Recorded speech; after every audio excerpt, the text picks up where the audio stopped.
स्वामी राम सुखदास जी महाराज को शत शत नमन।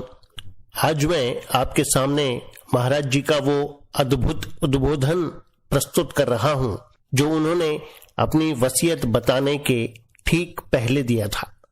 महाराज जी के शब्दों में, श्री भगवान की असीम अहेतु की कृपा से ही जीव को मानव शरीर मिलता है। इसका एकमात्र उद्देश्य केवल भगवत प्राप्ति ही है, परंतु मनुष्य इस शरीर को प्राप्त करने के बाद अपने मूल उद्देश्य को भूलकर शरीर के साथ दृढ़ता से तादात्म्य कर लेता है और इसके सुख को ही परम सुख मानने लगता है।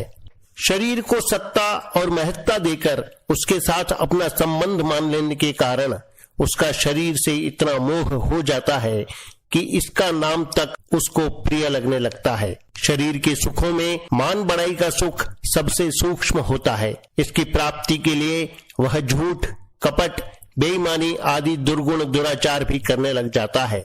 शरीर के नाम में प्रियता होने से उसमें दूसरों से अपनी प्रशंसा, स्तुति की चाहना रहती है। वह यह चाहता है कि जीवन पर्यंत मेरे को मान बढ़ाई मिले और मरने के बाद मेरे नाम की कीर्ति हो। वह यह भूल जाता है कि केवल लौकिक व्यवहार के लिए शरीर का रखा हुआ नाम शरीर के नष्ट होने के बाद कोई अस्तित्व नहीं रखता।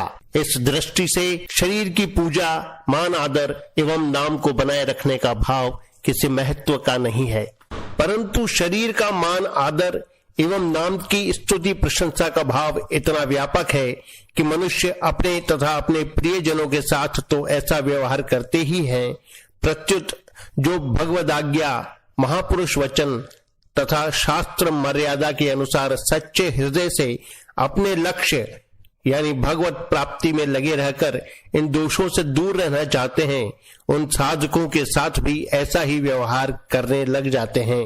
अधिक क्या कहा जाए, उन साधकों का शरीर निष्प्राण होने पर भी उसकी स्मृति बनाए रखने के लिए वे उस शरीर को चित्र में आबद्ध करते हैं एवं उसको बहुत ही साज सज्जा के साथ अंतिम संस्कार स्थल तक ले जाते हैं। विनाशी नाम को अविनाशी बनाने के प्रयास में वे उस संस्कार स्थल पर छतरी, चबूतरा या मकान, स्मारक आदि बना देते हैं। इसके सिवाय उनके शरीर से संबंधित एक पक्षीय घटनाओं को बढ़ा चढ़ाकर उनको जीवनी, संस्मरण आदि के रूप में लिखते और प्रकाशित करवाते हैं। कहने को तो वे अपने आप को उन साधकों का श्रद्धालु कहते हैं, पर काम वही करते हैं जिसका वे साधक निषेध करते हैं। श्रद्धा तत्व अविनाशी है, अतः उन साधकों के अविनाशी सिद्धांतों तथा वचनों पर ही श्रद्धा होनी चाहिए, न कि विनाशी देह या नाम में।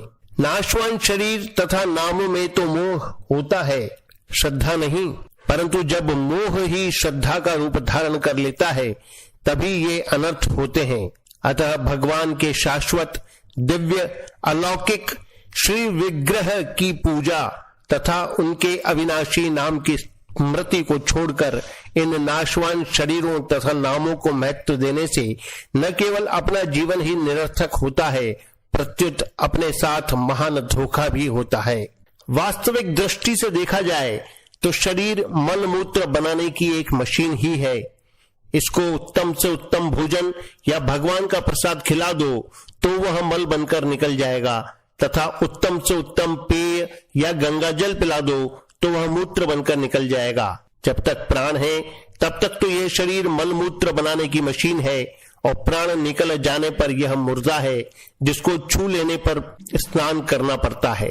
वास्तव में यह शरीर प्रतिक्षण ही मर रहा है, मुर्दा बन रहा है। इसमें जो वास्तविक तत्व चेतन है उसका चित्र तो लिया ही नहीं जा सकता। चित्र लिया जाता है उस शरीर का जो प्रतिक्षण नष्ट हो रहा है। इसलिए चित्र लेने के बाद शरीर भी वैसा नहीं रहता जैसा चित्र लेते समय था। इसलिए चित्र की पूजा तो असत यानी नहीं की ही पूजा हुई। चित्र में चित्रित शरीर निष्प्राण रहता है, अतः हाड़ मांसमय अपवित्र शरीर का चित्र तो मुर्दे का भी मुर्दा हुआ। हम अपनी मान्यता से जिस पुरुष को महात्मा कहते हैं वह अपने शरीर से सर्वथा संबंध विच्छेद हो जाने से ही महात्मा है, न कि शरीर से संबंध रहने के कारण।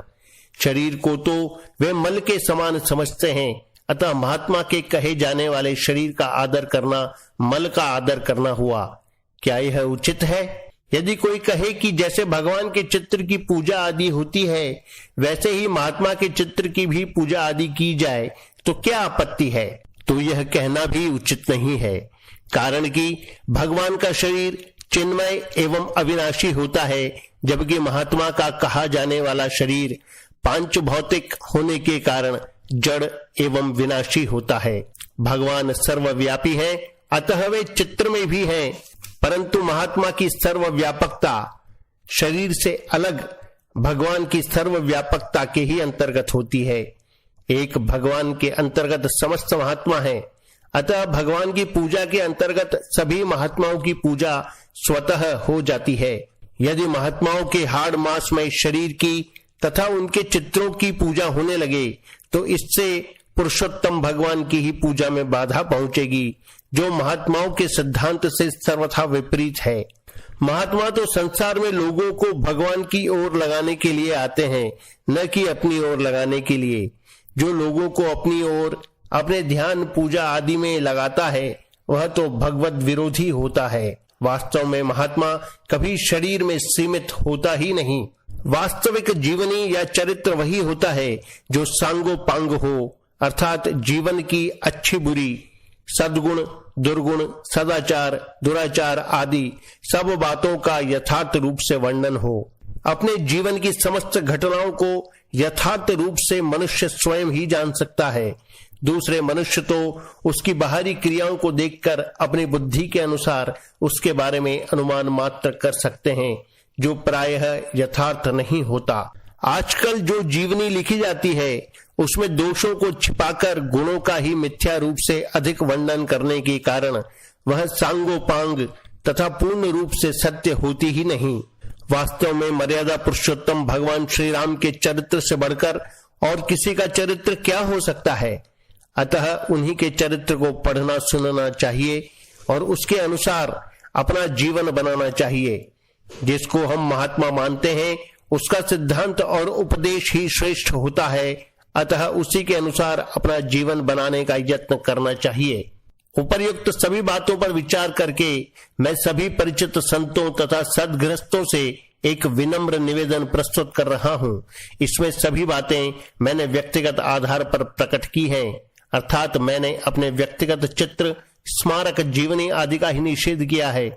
मेरी शारीरिक असमर्थता के समय तथा शरीर शांत होने के बाद इस शरीर के प्रति आपका क्या दायित्व रहेगा, इसका स्पष्ट निर्देश करना ही इस लेख का प्रयोजन है।